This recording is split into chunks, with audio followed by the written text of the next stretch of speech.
Welcome students, welcome with the third lecture of class 9th.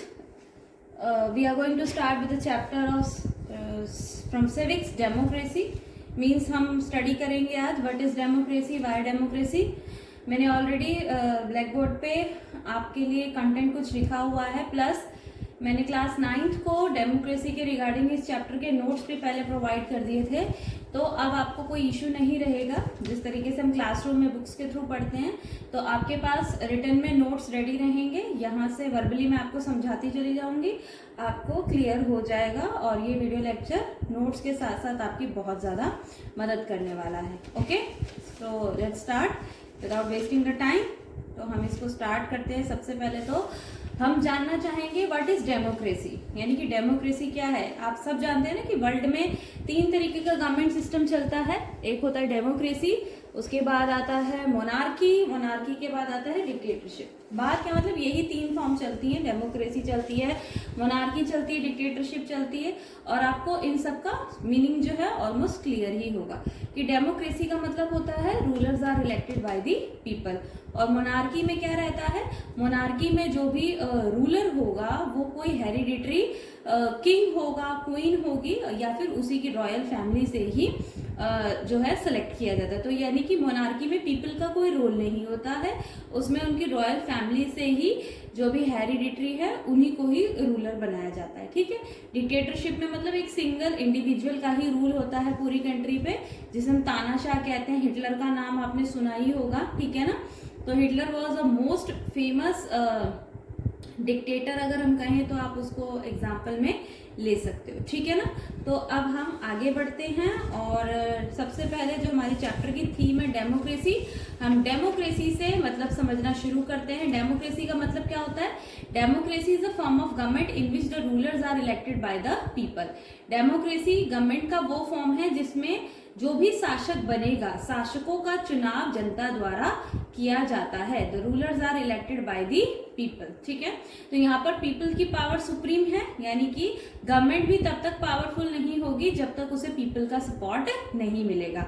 तो people democracy में सबसे ज्यादा पावरफुल होते हैं, पीपल की ही चलती है और पीपल ही स्ट्रेंथ देते हैं एक गवर्नमेंट को रूल करने के लिए, ठीक है ना।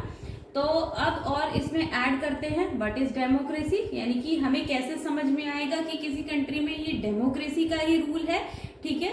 तो उसके लिए हम कुछ फैक्टर्स समझ लेंगे जिससे हमें क्लियर हो जाएगा कि डेमोक्रेसी की पहचान हम किस तरीके से करेंगे, कि कहाँ पर डेमोक्रेसी है, कहाँ पर नॉन डेमोक्रेसी। यानी कई जगह पर हमें कुछ एग्जाम्पल्स तो दिखेंगे डेमोक्रेसी से जुड़े हुए, लेकिन वो एग्जाम्पल जो है वो डेमोक्रेसी को क्लियर नहीं कर पाते हैं।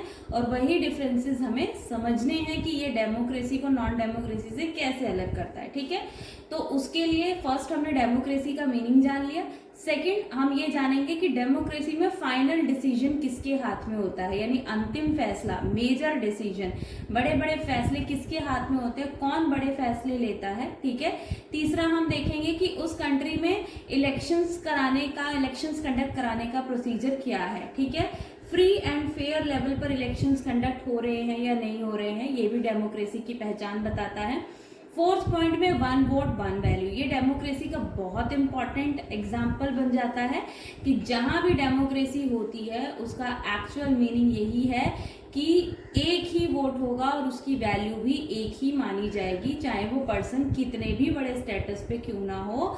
उसने अपना एक वोट जो दिया है वो बड़े व्यक्ति का, चाहे वो अमीर है, किसी हायर पोस्ट पर है, कुछ भी है वो, उसका भी वोट वही गिनती में आएगा जो एक गरीब या नॉर्मल मजदूर भी अगर कोई वोट देता है तो दोनों की इक्वल वैल्यू मानी जाती है। ये डेमोक्रेसी का थर्ड रूल एक्सप्लेन करता है, फोर्थ। फिफ्थ रूल में हम देखेंगे रूल्स विद इन लिमिट्स, ठीक है। तो जो कानून बनाए जाते हैं ना, कानून का एक दायरा होता है, ठीक है। या फिर आप ये मानिए कि जो रूलर्स होते हैं ना, उन रूलर्स को भी लिमिट में काम करना होता है। वो अपनी लिमिट्स के बियॉन्ड नहीं जा सकते, अपनी सीमा से ऊपर नहीं जा सकते, क्योंकि उन्हें जो भी काम करना है, जो भी रूल्स बनाने हैं, जो भी कंडक्ट करना है, वो सब उन्हें पीपल की भलाई के लिए ही करना होता है। उन्हें अपने इंडिविजुअल, अपने सेल्फ के लिए, बेनिफिट के लिए वो कोई भी स्टेप नहीं उठा सकते हैं, ठीक है ना। तो हम स्टार्ट करते हैं, फाइनल डिसीजन वाला एग्जाम्पल क्लियर करते हैं सबसे पहले तो, ठीक है ना। तो यहाँ पर हमारे पास आ जाता है कि फाइनल डिसीजन जो है उसमें मेजर डिसीजन के लिए हम एग्जाम्पल आपको समझाएंगे पाकिस्तान का, ठीक है। जैसे मैंने एग्जाम्पल लिखा है पाकिस्तान, जनरल परवेज मुशर्रफ को आप सभी जानते होंगे, ठीक है। वो पाकिस्तान के प्रेसिडेंट थे। पाकिस्तान के प्रेसिडेंट कैसे बने, इसी की कहानी आपको समझा रही हूँ, जिससे आप डेमोक्रेसी और नॉन डेमोक्रेसी को क्लियर कर पाओगे, ठीक है।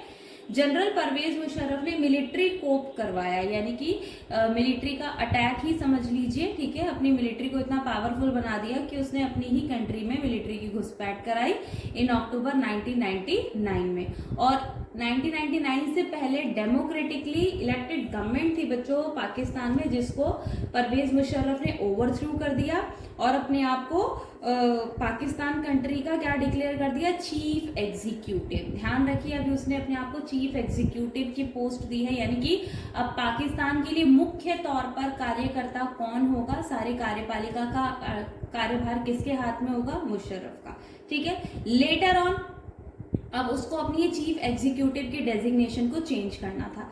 अब वो क्या बनना चाहता था, प्रेसिडेंट, ठीक है। जब तक हमारे देश में क्या होता है, जैसे हमारी कंट्री पार्लियामेंट्री फॉर्म में डेमोक्रेसी है, तो हमारे यहाँ पर प्राइम मिनिस्टर हेड है, प्राइम मिनिस्टर हमारी कंट्री के सारे काम हैंडल करता है। जहाँ पर प्रेसिडेंशियल फॉर्म है, वहां पर प्रेसिडेंट सारे काम हैंडल करता है, ठीक है। तो मुशर्रफ को क्या बनना था, देश का राष्ट्रपति बनना था, ताकि वो पूरी अर्थव्यवस्था या पूरा देश अपने अंडर में ले सके, ठीक है। तो 2002 में प्रेसिडेंट बनने के लिए उसने पाकिस्तान में एक रेफरेंडम करवाया, ठीक है। ये वर्ड लिखा है बच्चों मैंने, रेफरेंडम। रेफरेंडम का मीनिंग क्या होता है, रेफरेंडम का मतलब होता है कि लोगों से वोटिंग कराना, ठीक है। और वोटिंग के लिए भी लोगों को एक्चुअल रीजन नहीं बताए जाते हैं, उनको इन्फ्लुएंस कर दिया जाता है सिर्फ, ठीक है। तो ये रेफरेंडम जो हुआ ना, ये रेफरेंडम सही तरीके से नहीं हुआ था, क्योंकि उसको ये पोजीशन चाहिए थी any how at any condition. तो उसने लोगों को अपने फेवर में किया, जो जो उसके सपोर्ट में आ सकते थे, रेफरेंडम कराया, वोटिंग कराई, जो माल प्रैक्टिस और फ्रॉड बेसिस पर वोटिंग हुई, ठीक है। और उसने प्रेसिडेंट बनने के बाद अपना ये जो डेजिग्नेशन है उसे आगे और 5 साल के लिए एक्सटेंड कर दिया, एक्सटेंशन पीरियड में कर दिया, कि अब 5 साल तक उसे कोई हिला भी नहीं पाएगा, वो अपना rule as it is Pakistan में बनाए रखेगा, ठीक है। प्रेसिडेंट बनने के बाद तो उसके हाथ में सारी पावर आ जाती है। उसने एक लीगल फ्रेमवर्क ऑर्डर जारी किया, जिसमें अब वो अपनी मर्जी से संविधान को अमेंड कर सकता है, कॉन्स्टिट्यूशन को चेंज कर सकता है। कॉन्स्टिट्यूशन कभी भी किसी रूलर की मर्जी से चेंज नहीं होते बच्चों, it's a very important point, कि अगर हमें कॉन्स्टिट्यूशन को बदलना है, अगर हमें संविधान को बदलना है, तो संविधान को बदलने के लिए एक तो लोगों की रुचि बहुत इंपॉर्टेंट है, लोगों की सिचुएशन क्या है, किस सर्कमस्टांसेस में है, ठीक है। Aspiration, wishes, according to the need of the people ही संविधान बदला गया है। आज तक अगर किसी देश में डेमोक्रेसी को बहुत ज्यादा सम्मान मिलता है, ठीक है, कोई रूलर अपने बेनिफिट के लिए, अपने सेल्फ बेनिफिट के लिए या अपनी पावर को बढ़ाने के लिए, अपने खुद के फायदे के लिए कभी कॉन्स्टिट्यूशन में अमेंडमेंट नहीं करेगा जहां डेमोक्रेसी रहती है, ठीक है।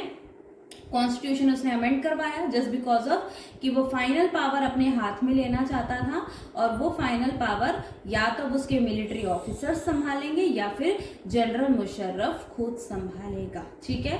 तो यहाँ से फाइनल डिसीजन वाला ये एग्जाम्पल क्लियर हो जाता है कि डेमोक्रेसी में फाइनल डिसीजन वो लेता है जो ruler elected by the people होता है, ना कि वो अपनी खुद की मर्जी से। पाकिस्तान वाले एग्जाम्पल को लेकर आप समझ जाओ कि पाकिस्तान वाला एग्जाम्पल इसमें बिल्कुल भी सेटअप नहीं होता है, ठीक है। तो फाइनल डिसीजन में डेमोक्रेसी का में क्या कहा गया है कि जिसने पीपल ने जिसको चूज किया है वही उनकी तरफ से फाइनल डिसीजन लेगा, ठीक है। थर्ड पॉइंट पे चलते हैं अब हम, फ्री एंड फेयर इलेक्शन। ये बहुत बड़ा आपको क्लियर करने वाला एग्जाम्पल है कि डेमोक्रेसी में always free and fair elections होते हैं, ठीक है। और आपको ये जानकारी मैं दे देती हूँ कि इलेक्शंस जो कंडक्ट कराए जाते हैं डेमोक्रेसी में, इंडिया का ही एग्जाम्पल है जहाँ पर भी डेमोक्रेसी को बहुत रिस्पेक्ट दी जाती है, ठीक है। तो इलेक्शन कंडक्ट कराने के लिए जब देश में चुनाव होते हैं ना, तो चुनाव में कोई सरकार नहीं आती है, कोई लीडर नहीं आता है, कोई बहुत बड़ी पार्टी या ग्रुप इन्वॉल्व नहीं होता है, ठीक है। तो अगर ऐसा कोई गवर्नमेंट इन्वॉल्व हो जाएगी, पार्टी इन्वॉल्व हो जाएगी, ठीक है, कोई लीडर इन्वॉल्व हो जाएगा, तो क्या होगा, कभी भी फेयर डिसीजन आएगा ही नहीं इलेक्शन में। इसीलिए इलेक्शन कंडक्ट कराने के लिए किसी एक ऐसी बॉडी को ये रिस्पॉन्सिबिलिटी दी जाए जो बिल्कुल इंडिपेंडेंट हो, ठीक है, जो किसी भी पार्टी का फेवर ना करती हो, किसी सरकार के पक्ष में ना हो, किसी लीडर के पक्ष में ना हो। तो इलेक्शन जो डेमोक्रेसी में भारत में कराए जाते हैं वो होते हैं इलेक्शन कमीशन ऑफ इंडिया। ये वो इंडिपेंडेंट बॉडी है बच्चों जो देश में चुनाव करवाती है। भारत में जो भी चुनाव होते हैं उसकी जिम्मेदारी इसी की है। ये किसी गवर्नमेंट के फेवर में नहीं होती, किसी लीडर के फेवर में नहीं, और किसी पार्टी के भी फेवर में नहीं होती है, ठीक है। अब नॉन डेमोक्रेसी आपको कैसे समझाएं इसमें फ्री एंड फेयर इलेक्शन के लिए। तो हम दो कंट्रीज के एग्जांपल उठा रहे हैं, एक कंट्री है मेक्सिको और एक कंट्री है चाइना, ठीक है। दोनों कंट्रीज में इलेक्शन होते हैं, भी चाइना में भी 5 साल बाद चुनाव होते हैं, मेक्सिको में 6 साल के बाद चुनाव होते हैं। लेकिन चुनाव होना ही डेमोक्रेसी की पहचान नहीं होती है। यानी कि डेमोक्रेसी ये कहता है कि जहां पर रेगुलर इलेक्शंस होते हैं वो डेमोक्रेसी है। रेगुलर इलेक्शन तो भारत में भी होता है, 5 साल बाद चुनाव होते हैं, ठीक है। तो हमने मान लिया कि हमारे देश में लोकतंत्र है। लेकिन मैं आपको एग्जांपल दे रही हूँ कि मेक्सिको में भी 6 साल बाद चुनाव हो रहे हैं, चाइना में 5 साल बाद चुनाव हो रहे हैं। लेकिन ये एग्जांपल डेमोक्रेसी के अपोजिट क्यों जा रहा है? हम इसको डेमोक्रेसी क्यों नहीं बोल रहे? इलेक्शन तो हो रहे हैं ना भाई, लेकिन हमें इलेक्शन में क्या 2 वर्ड सोचने हैं, फ्री एंड फेयर इलेक्शन, ठीक है। तो अब देखते हैं, सबसे पहले चाइना का एग्जाम्पल उठाते हैं, ठीक है। चाइना में इलेक्शन होते हैं, नो डाउट रेगुलरली होते हैं, एवरी 5 ईयर्स, आफ्टर 5 ईयर्स हो जाते हैं, ठीक है। पार्लियामेंट के लिए इलेक्शन होते हैं। यहाँ की पार्लियामेंट का नाम है कांगो रेमेन दाबाओ दाहुई, जिसको हम अपनी लैंग्वेज में बोलेंगे, इंग्लिश लैंग्वेज में नेशनल पीपल कांग्रेस, ठीक है। अभी आपको चाइनीज लैंग्वेज में मैंने बताया था, और इनकी पार्लियामेंट को हम अपनी लैंग्वेज में बोलते हैं नेशनल पीपल्स कांग्रेस, ठीक है। और इस कांग्रेस के पास पावर है कि वो किसको अपॉइंट करती है? प्रेसिडेंट को, ठीक है ना। अब ये जो कांग्रेस है ये प्रेसिडेंट को अपॉइंट करती है, ठीक है। देश का राष्ट्रपति चुना जाता है। और इस कांग्रेस में कितने सदस्य हैं? इस कांग्रेस पार्लियामेंट में 3000 मेंबर्स, ठीक है। और इनमें से कुछ मेंबर्स को कहां से इलेक्ट किया गया है? आर्मी से। आर्मी का तो कोई रोल ही नहीं होता, ठीक है। आर्मी कैसे गवर्नमेंट एग्जीक्यूटिव सिस्टम में आ सकती है, ठीक है। तो यहाँ पर कुछ मेंबर्स इन्होंने आर्मी से भी इलेक्ट किए हैं, ठीक है। अब आते हैं इनकी इलेक्शन की स्टोरी, समझते हैं कि क्या चाइना के election free and fair elections हैं, ठीक है। तो बिफोर कंटेस्टिंग अ इलेक्शन, कैंडिडेट जो भी उम्मीदवार चुनाव लड़ना चाहता है उसे किससे अप्रूवल लेना होगा? चाइना की एक बहुत बड़ी पार्टी है जिसका नाम है चाइनीज कम्युनिस्ट पार्टी, ठीक है। ये बहुत बड़ी पार्टी है। जब तक ये पार्टी अप्रूवल नहीं देती है कोई कैंडिडेट अपनी मर्जी से चुनाव में नहीं खड़ा हो सकता। फेयर हुआ ही नहीं है तो, ठीक है। मैंने तो आपको पहले ही बोल दिया था कि इलेक्शंस डेमोक्रेसी में फेयर होने चाहिए और इसमें कोई पार्टी इन्वॉल्व ना हो, कोई गवर्नमेंट इन्वॉल्व ना हो, कोई लीडर इन्वॉल्व ना हो, ठीक है।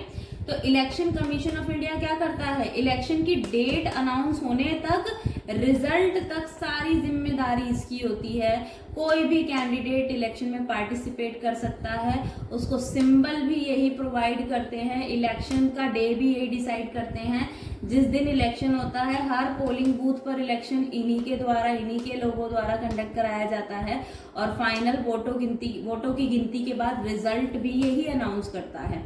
तो यहाँ पर फेयर काम हो रहे हैं ना, तो हमारे इंडिया में सही सिस्टम चल रहा है, हम फेयर तरीके से इलेक्शन कंडक्ट करा रहे हैं। पर चाइना सीधा चलते चलते रेगुलर इलेक्शन करा रहा है पार्लियामेंट के लिए 5 इयर्स का, लेकिन चेंज हो गया। क्या चेंज किया? रास्ता चेंज किया कि अब इसमें एक पार्टी इन्वॉल्व हो गई है, चाइनीज कम्युनिस्ट पार्टी, या इस पार्टी को सपोर्ट करने वाली 8 स्मॉलर पार्टीज जिसने इस कम्युनिस्ट पार्टी के साथ अपना अलाइड गठबंधन किया हुआ है, ठीक है। तो चाइना में जो इलेक्शंस होते हैं, do not offer the people any choice. तो कोई चॉइस ही नहीं है, या तो आप चाइनीज कम्युनिस्ट पार्टी को वोट दो, या तो उम्मीदवार इनकी मर्जी से खड़ा होगा, या फिर इनके साथ जो 8 और पार्टीज जुड़ी हुई है ना, ठीक है, 8 स्मॉलर पार्टीज, ठीक है, तो या तो ये सपोर्ट या तो इनकी तरफ से वो कैंडिडेट होना चाहिए, या अगर कोई कैंडिडेट आना चाहता है तो उसे इसकी परमिशन लेनी पड़ेगी, इसका अप्रूवल लेना पड़ेगा। तो चॉइस ही नहीं है, या तो आप ये स्मॉलर पार्टीज के कैंडिडेट बन के इलेक्शन में आ जाओ और लोग इन्हीं को वोट देते, या फिर चाइनीज कम्युनिस्ट पार्टी के ही फेवर में वोट जाएंगे। तो कोई चॉइस ही नहीं है, रूलिंग पार्टी के अलावा कोई और बचता ही नहीं है।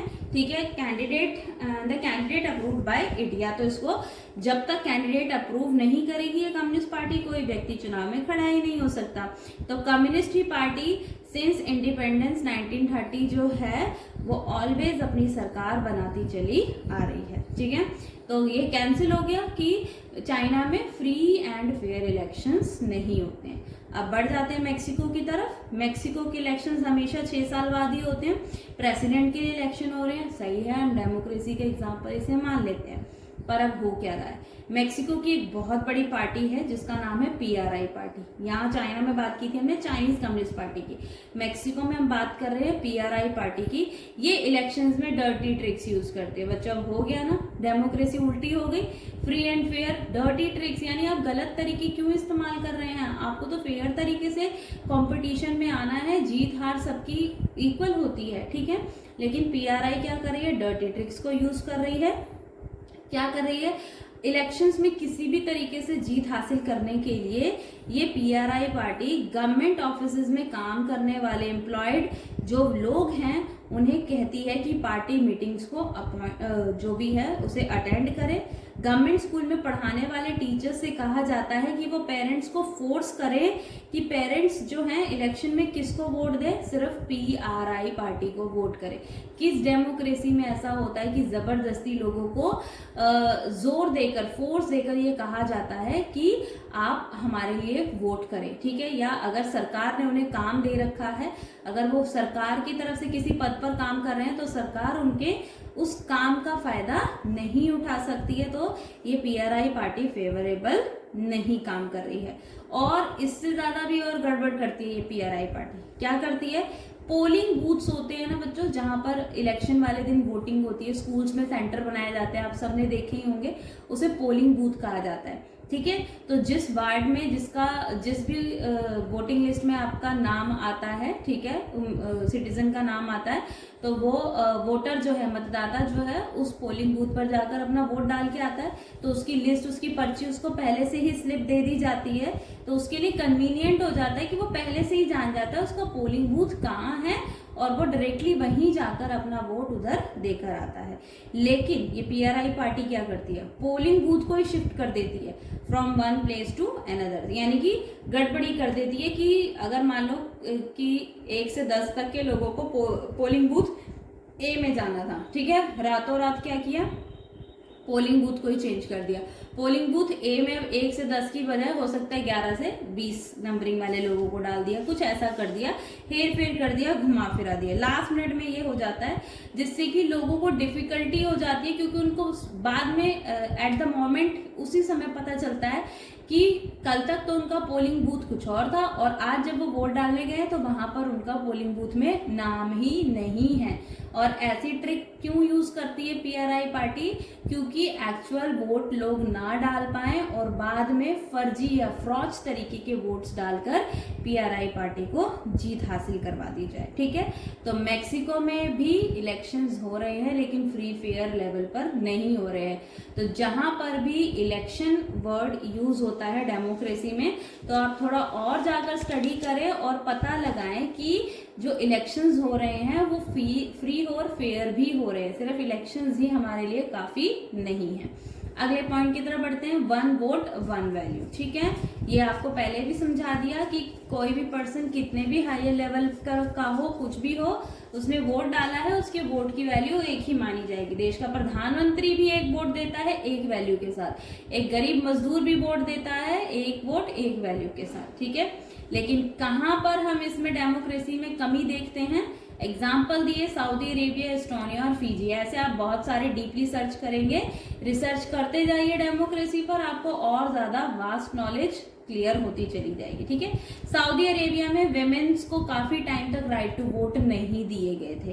तो कौन सा डेमोक्रेसी ये कहता है कि औरतों को वोट का अधिकार नहीं है, देश का नागरिक होना जरूरी है। अगर एक पुरुष को वोट का अधिकार है तो एक महिला को भी वोट देने का अधिकार है। ठीक है, दूसरा, एस्टोनिया में क्या प्रॉब्लम है।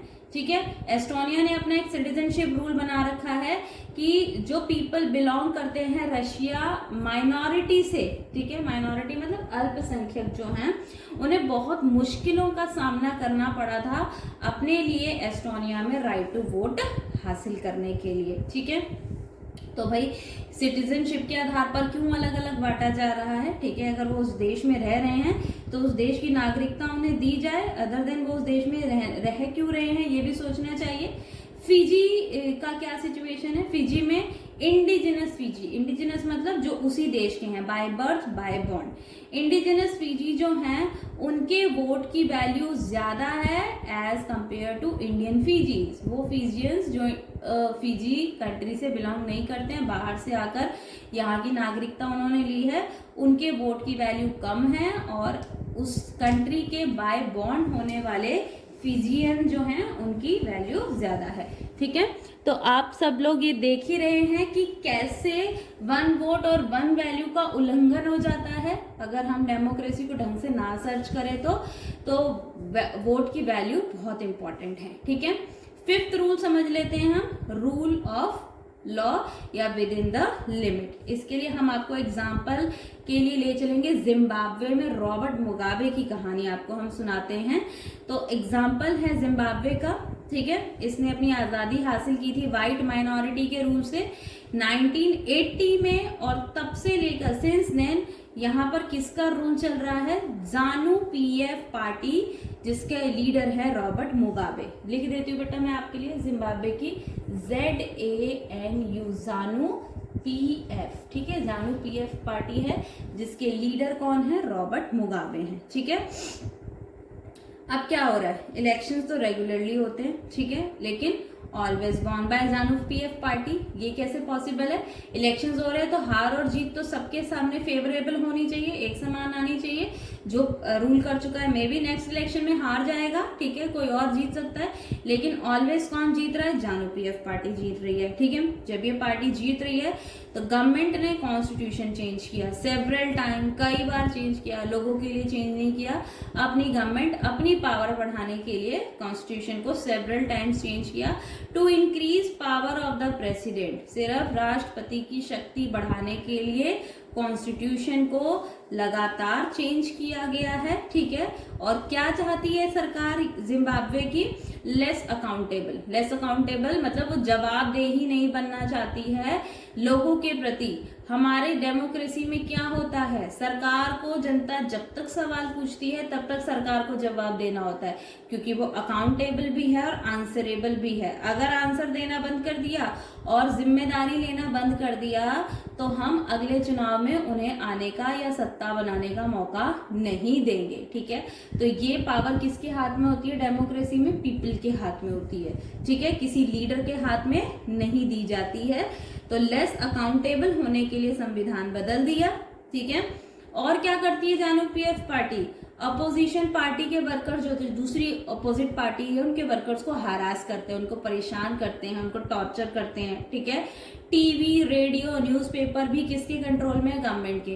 अब आप इंडिया के फेवर में जरा बात करके देखिए, सोचिए क्या इंडिया में ऐसा कहीं पर आपने देखा कि हमारा टीवी जो है वो गवर्नमेंट ऑपरेट कर रही है, हमारा रेडियो चैनल गवर्नमेंट ऑपरेट कर रही है, हमारे न्यूज़पेपर गवर्नमेंट ऑपरेट कर रही है? Of course not. हमारी सरकार ने बिल्कुल फ्रीडम दे रखी है कि बस हमें किसी को हर्ट नहीं करना है और जिस तरीके से भी चाहें देश की भलाई के लिए किसी भी तरीके की न्यूज जो है वो दी जा सकती है। ठीक है, कई बार तो गवर्नमेंट कोर्ट के जजमेंट को भी इग्नोर कर देती है। कोर्ट का फैसला सबसे बड़ा फैसला होता है और अगर कोर्ट कोई फैसला ले लेता है तो पार्लियामेंट को भी उस फैसले को मानना पड़ता है, स्वीकार करना पड़ता है, उसमें बदलाव लाने होते हैं, क्योंकि कोर्ट जो कोर्ट की ही क्यों मानी जाएगी? क्योंकि लोग जो हैं ज्यादा से ज्यादा संख्या में अपनी दिक्कतें कहाँ लेकर जाएंगे? कोर्ट में लेकर जाएंगे। तो कोर्ट ने जो फैसला सुनाया है, जजमेंट दिया है, वो क्यों दिया है? क्योंकि लोगों ने अपनी रिक्वेस्ट कोर्ट तक डाली है। तो कोर्ट अपना जो फैसला सुनाता है वो लीडर्स को, सरकार को मानना पड़ता है और उसी के अकॉर्डिंग चलना पड़ता है। लेकिन जिम्बाब्वे में क्या सिचुएशन चल रही है कि कोर्ट के जजमेंट को इग्नोर कर देते हैं और कई बार ये खुद जज को प्रेशराइज करते हैं कि वो अपना बनाया हुआ जजमेंट, बनाया हुआ लॉ जो है उसको बदल दे, क्योंकि वो गवर्नमेंट के फेवर में नहीं जा रहा है। ठीक है, तो रूलर्स को लिमिट में रहना चाहिए। क्यों रहना चाहिए? क्योंकि डेमोक्रेसी में अगर रूलर्स अपनी लिमिट से बाहर गए तो लोग उसकी उस लिमिट के बाहर निकलने वाली सिचुएशन को किसी भी तरीके से नहीं टॉलरेट करते हैं। अगर वो लोगों के फेवर में काम नहीं करता है तो उस गवर्नमेंट को नेक्स्ट इलेक्शन में चेंज करने का भी प्रावधान रखा है। यानी कि अगर जनता को नहीं पसंद आया तो जनता अपना वो नेता या रूलर जो है उसे बदल देगी। तो रॉबर्ट मुगाबे के जिम्बाब्वे के एग्जाम्पल से ये क्लियर हो जाता है कि डेमोक्रेसी में कोई रूलर, कोई लीडर, कोई पार्टी, कोई गवर्नमेंट अपनी मर्जी से संविधान नहीं बदलती है। डेमोक्रेसी अकाउंटेबल होती है पीपल के लिए, किसी को हरास नहीं करती है। टीवी, रेडियो, न्यूज़पेपर जैसे इम्पोर्टेंट मीडिया जो होती है, जिसको हम फोर्थ पिलर भी कहते हैं पार्लियामेंट का या फिर गवर्नमेंट सिस्टम का फोर्थ पिलर भी बोलते हैं गवर्नमेंट का, तो उसको भी कंट्रोल नहीं करती है। कोर्ट के जजमेंट को पूरी रिस्पेक्ट से फॉलो करती है। ठीक है, तो अभी इस लेक्चर में हम सिर्फ व्हाट इज डेमोक्रेसी समझ पाए हैं कंटेंट। अब हमारे पास रह गया है वाई डेमोक्रेसी। तो वाई डेमोक्रेसी में हम देखेंगे डेमोक्रेसी क्यों। ठीक है, अगर हम डेमोक्रेसी को अपनाना चाहते हैं तो कुछ लोग इसे नहीं अपनाएंगे क्योंकि उनके पास इसके अगेंस्ट में पॉइंट्स हैं। कुछ लोग इसे अपनाना चाहते हैं क्योंकि उनके पास इसके फेवर में पॉइंट है। ठीक है, तो हम अगेंस्ट और फेवर दोनों के पॉइंट्स जानेंगे डेमोक्रेसी के नेक्स्ट लेक्चर में, और एक डेमोक्रेसी का ब्रॉडर मीनिंग भी समझेंगे कि डेमोक्रेसी का एक विस्तृत अर्थ क्या हो सकता है, जो आपके लिए बहुत जरूरी होगा। ठीक है, तो अभी इस लेक्चर को मैं यहीं वाइंड अप करती हूँ स्टूडेंट्स, और आप इसे ध्यान से समझे, सुने, पढ़े। नोट्स आपके पास ऑलरेडी है रिटर्न में, आपको कोई दिक्कत नहीं आएगी। Thanks for listening me, thank you so much.